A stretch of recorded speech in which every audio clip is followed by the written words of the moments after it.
have discussed the folder structure, React folder structure, जहां हमने ये देखा था कि React की एप्लीकेशन जब डिफॉल्ट इंस्टॉल होती है, so there are lots of folders, there are some folders, there are some extra files. So हमने एक्स्ट्रा फाइल्स को क्लीन कर लिया था और अपने एप्लीकेशन को बिल्कुल सिंप्लीफाई करके अपने फर्स्ट हेलो वर्ल्ड और हेलो प्रोग्राम लिखा था. ठीक है. आज के लेक्चर में हम क्या करने वाले हैं? आज के लेक्चर में हम डिस्कस करने वाले हैं JSX. JSX क्या होता है? We will discuss. Okay. And for that I am taking to you my blog, जहां पर मैंने React JS के बारे में डिस्कशन किया हुआ है. सो आई थिंक अभी तक फ्रंट एंड के अंदर हमने जावास्क्रिप्ट डिस्कस किया था, पर React के अंदर we are not using JavaScript syntax, we are using JSX. So JSX में क्या होता है? This is called JavaScript extension. अगर हम देखते हैं JSX की फुल फॉर्म क्या है, दैट इज जावास्क्रिप्ट एक्सटेंशन, या sometime you can call it JavaScript XML.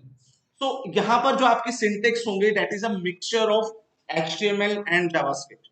अगर आप फर्स्ट वाले सिंटेक्स को ध्यान से देखो, this syntax, this is a combination of JavaScript and HTML. So here in React JS we are using JSX.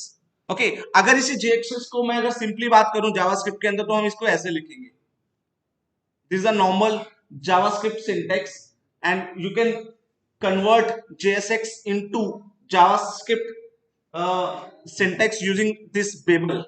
This is a Babel is an interpiler that will convert JSX into JavaScript syntax. अगर आपको कई बार अगर जानना है कि यार I'm not able to understand this JSX, so you can just go to the Babel and you can convert your JSX into a JavaScript. Okay, pure JavaScript. Okay, so in this class we are dealing with JSX, and the point is that why we use JSX. So JSX हम क्यों use करना चाह रहे हैं? Because अगर आप syntax देखें, the one syntax is this is the first syntax, जहां पर आप देख सकते हो we have to need a create element command, then we use h1 null and the message. But अगर इसी सिंटेक्स को अगर मैं JSX में देखूंगा, आप देख सकते हो syntax is very easy. Okay, so this is the first advantage, that we can write, we can put JavaScript into the HTML using a JSX. So JSX syntax is very much easy to understand. Okay, next, it makes easier to understand. It is faster than the usual JavaScript. Instead of separating the markup and logic, markup को अलग लिखना और logic को अलग लिखना, we can put into a single line. That is the benefit of using JSX. अब JSX को हम अपनी React के एप्लीकेशन में कैसे यूज करेंगे, that we will look today in the practical manner. So मैं क्या करता हूँ, आपको सीधा एडिटर पे लेके चलते हैं. यहाँ पर हमने लास्ट टाइम हमने ये डिस्कस किया था, हमने we have created our app and उसके अंदर हमने बेसिकली हमने अपने स्मॉल सिंटेक्स ऐड किए थे, like h1 and h2. But आज के लेक्चर में we are going to add JSX into our app. So कैसे देखते हैं, ध्यान से देखिए. तो सबसे पहले मैं इसको रिमूव कर देता हूं. JSX को यूज करने के लिए सबसे पहले आपको एक वेरिएबल क्रिएट करना पड़ेगा. We generally use variable. So हम सबसे पहले कॉन्स्ट यूज कर लेते हैं, because const is a const, we can create variable with the help of constant. So that variable will become no change throughout the entire program. So मैं यहाँ पर जाता हूँ, एक नेम वेरिएबल क्रिएट कर लेता हूँ and just pass the name Beta Labs. Okay. अब this is not a normal variable and I am putting this variable into a JSX format. So मैं क्या करता हूँ, अपने ऐप के अंदर चलता हूँ. यहाँ पर सिंपली आप h1 क्रिएट करेंगे, ठीक है, और h1 के अंदर from, this is a normal h1 heading. अब इसी h1 के हेडिंग के अंदर मैं अपना वेरिएबल यूज करूंगा. कैसे यूज करूंगा, that we will with the help of this braces. मुझे ब्रेसेस लगाना है and just pass the name of the variable. तो मैं इसके अंदर सिर्फ नेम पास कर दूंगा. Now this entire syntax is JSX. This entire syntax is JSX. तो मैं इसको यहाँ पर सेव करता हूँ, ठीक है. एप्लीकेशन पे चलते हैं और मैं इसको रिफ्रेश करूंगा, तो आपसे देख सकते हो यहाँ पर बीटा लैब्स लिखा रहा है. Hi, I am from, then next word is taking from the variable. और वेरिएबल को यूज करने का तरीका क्या है, we just use into a braces. Okay, similarly let's add some more variable. Suppose मैं एक वेरिएबल क्रिएट कर लेता हूं, const I इक्वल्स टू, मैं इसके अंदर ट्रू डाल देता हूं. ठीक है, एंड आई जस्ट वांट, इसके अंदर अपनी एक्सप्रेशन भी यूज कर सकता हूं इफ एल्स की फॉर्म में. अगर मुझे कुछ इंस्ट्रक्शन यूज करनी है, कुछ कंडीशनल स्टेटमेंट यूज करने हैं, I can also use. Okay, so I just use h2. Okay, right, I am follower. ठीक है, आई एम अ फॉलोवर, और उसके आगे मैं लिखता हूं,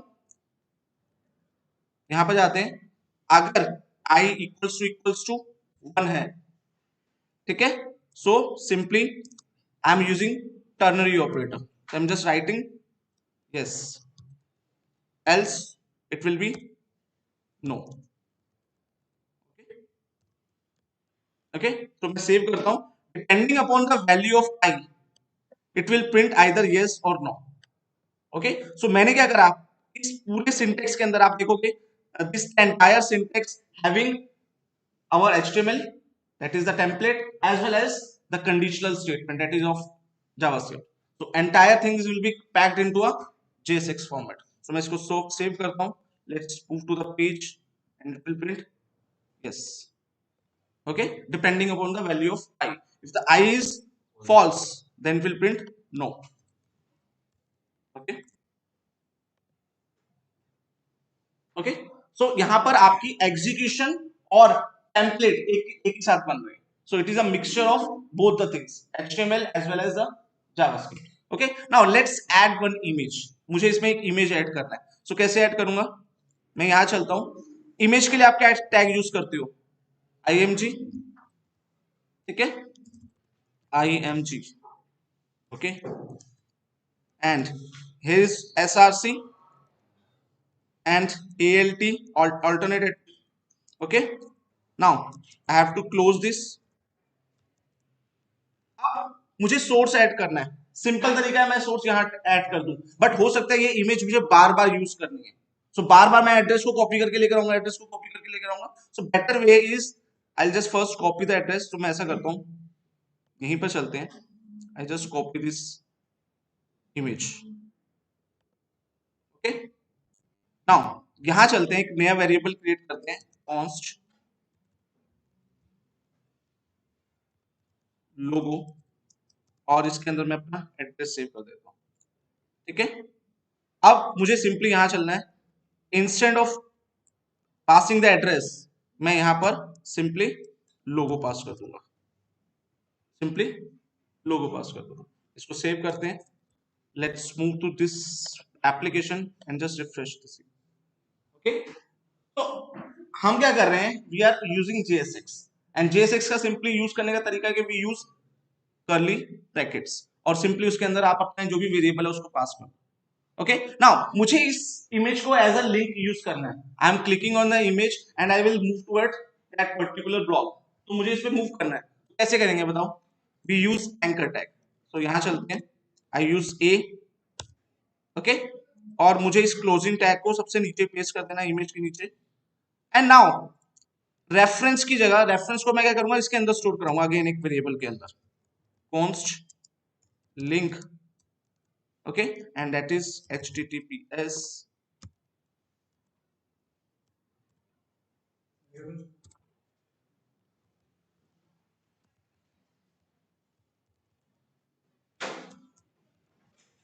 okay, so this is my address. So मैंने इसको एक वेरिएबल में स्टोर करा लिया, and here I am just passing the link.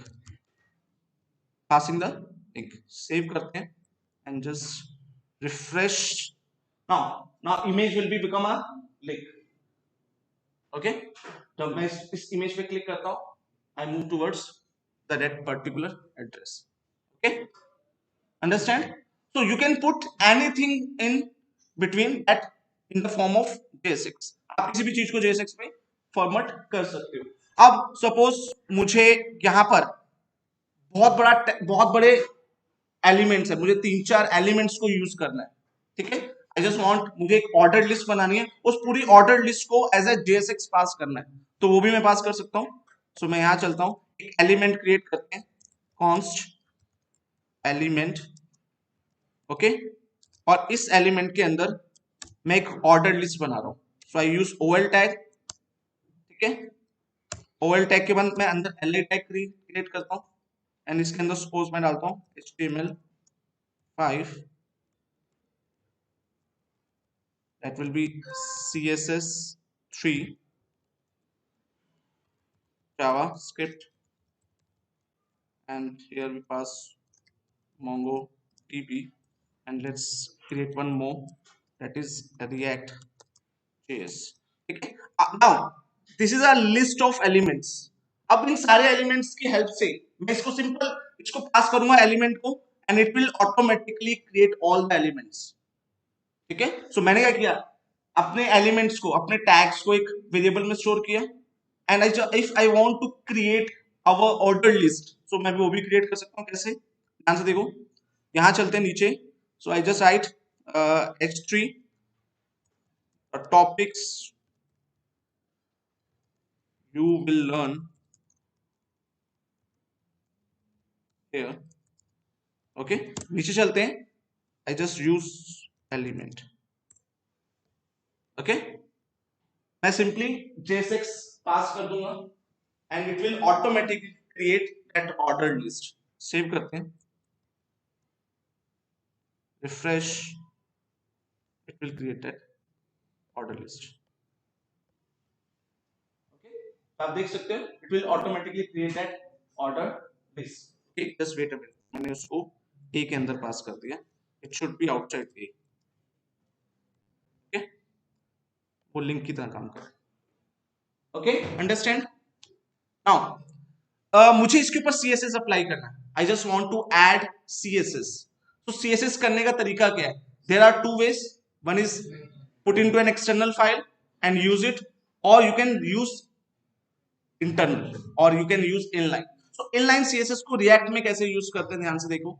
I just want, मुझे ये जो वर्ड लिखा हुआ है, मुझे इसको सेंटर में लेकर आना है, और you can put, I just want the entire things of the screen, ये सारे एलिमेंट्स को मुझे सेंटर में लेकर आना है। क्या करेंगे, सो पहले मैं एक्सटर्नल CSS बनाता हूं। उसके लिए क्या करेंगे, आप सोर्स पे जाएंगे, just create a new file, and you just named anything like app.css, ठीक है। और यहां पर चलते हैं, इसके अंदर मैं एक CSS लिखता हूं कि जो भी आपने एक और चीज नोट की होगी आपने, मैं आपको यहां पर एक्सप्लेन कर देता हूं। यहां आपने देखा है div, div के अंदर मैंने यहाँ क्लास नेम क्यों लिखा हुआ है, anyone notice that. Generally div के अंदर तो हम क्लास लिखते हैं या आईडी एट्रीब्यूट लिखते हैं, but here I am using class name instead of class, anyone, because in React we use class as a keyword. आगे जाके हम क्लास कंपोनेंट्स बनाएंगे, then we use class as a key component, but class is also a keyword for the HTML, जहां वो कुछ elements को group करने के लिए क्लास यूज करते हैं। सो इसलिए रिएक्ट ने आपको बोला है कि आप जहां जहां क्लास लिखेंगे उसके लिए आप क्लास नेम यूज करेंगे, instead of using class you use class name. they have just changed the semantics, कुछ semantics rules change किए हैं, जहां जहां क्लास वहां class name. And similarly there is another attribute, एक और एट्रीब्यूट बता दें, आप for यूज करते हो, for is basically a loop for the JavaScript, और for एक एट्रीब्यूट भी होता है HTML के अंदर, जहां पर आप उसको लेबल के साथ लगाते हो, for एंड ID, ठीक है। तो सिमिलरली जहां पर आपका for लिखा होगा HTML के अंदर, वहां पर आप लगाओगे HTML4, okay. So I will tell you all these things whenever we came, जब वो हमारी पिक्चर में आएंगे, I will just explain this. So यहाँ पर क्लास नेम आ रहा है, तो it means it is a class, it is a class of HTML। So इसको यूज करना है, सो मैं इसको कॉपी करता हूँ, इस ऐप को सिमिलरली यूज होंगे जैसे वो यूज होते थे। क्लास को कैसे एक्सेस करते हैं, डॉट से, dot name of the class, and I just want everything should be centre, everything should be centre. मैं सेव करता हूँ, ओके। नाउ अब इस CSS को मुझे अपने रिएक्ट ऐप के साथ लिंक करना है। क्या करेंगे, आप ऐप में जाएंगे, सबसे ऊपर जाएंगे, we use import keyword, we use import, simply dot slash, that is the current path, and app.css. ठीक है, ओके, मैं सेव करता हूं and let's change. Okay, yeah, it will be centered, everything is in center. Okay, but ये चीज centre में नहीं आ रहा, ये चीज सेंटर में नहीं आ रहा. How we can put into a centre? Okay, मुझे इसको लिस्ट ना दिखा के मुझे इसको लाइन में दिखाना है, एक ही लाइन में. कैसे दिखाएंगे? ऑर्डर्ड लिस्ट को मुझे कन्वर्ट करना है एक ही लाइन में. यस, क्या करेंगे? वी कैन यूज, हम क्या चलते हैं, ये प्रो सीएसएस पे चलते हैं. First of all ordered list को मैं क्या करता हूं, लिस्ट स्टाइल नन करते हैं, लिस्ट स्टाइल नन. एंड जो आपका एल आई है उसका डिस्प्ले क्या कर देंगे, inline block. Okay, I think it should work. या आ गया.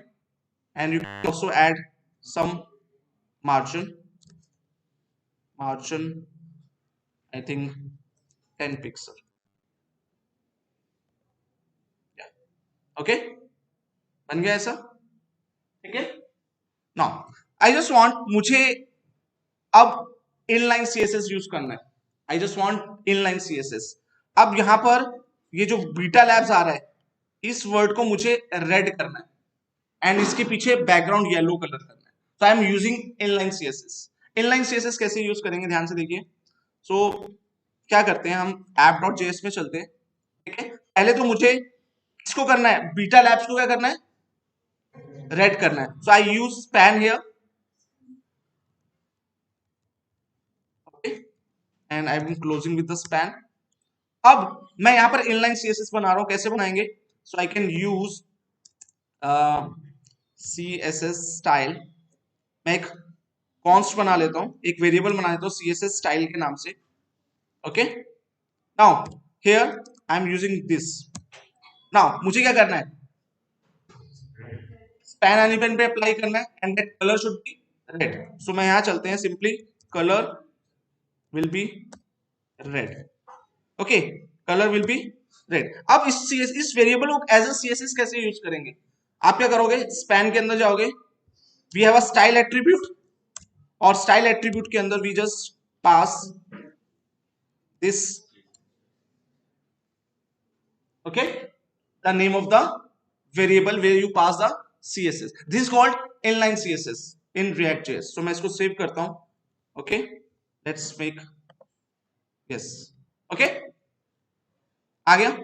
अब मुझे इसको, इसका बैकग्राउंड येलो करना है. क्या करोगे आप, अगेन नाउ, अब हम यहां पर css, अगर आप ध्यान से देखोगे, यहां पर आप जो css का फॉर्मेट यूज करते हो, कौन सा फॉर्मेट होता है, इसको सिंटेक्स किस फॉर्मेट में बोलते हैं? We use kebab format. We use kebab format. But React.js doesn't format follow the kebab format. We use camel case format. तो अब कैसे यूज करेंगे, यहां पर we use background colour. So हम यहां लिखेंगे background colour. Now this is the camel case character. Second C is the capital and we use yellow. Okay, मैं सेव करता हूं and let's move. Background colour is yellow. अब मुझे इसके ऊपर पैडिंग ऐड करनी है, इसके ऊपर मुझे पैडिंग ऐड करनी है. Can we do it? कर सकते हैं. कैसे? This is a span element. We can not apply margin and padding on a inline element. So first of all we have to convert into a block element. So I just use display and the property is inline block. अब inline block के लिए मुझे I'm not able to use kebab format, so I can use camel. So I'll use inline block. मुझे ऐसे use करना पड़ेगा. ठीक है, and now I can add padding. Suppose 10 pixel and I also want border radius to be 10 pixel. Okay, अब मैं save करता हूं इसको.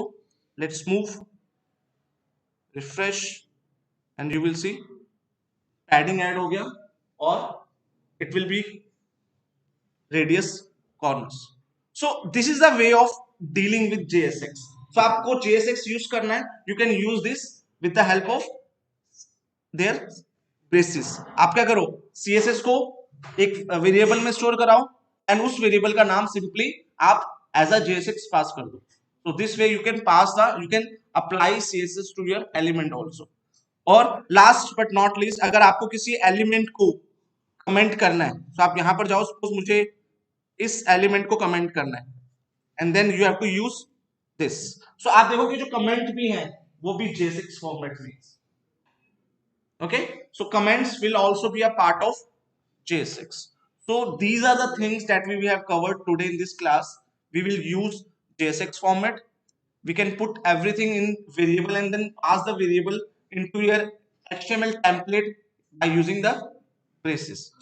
Okay, class, understand?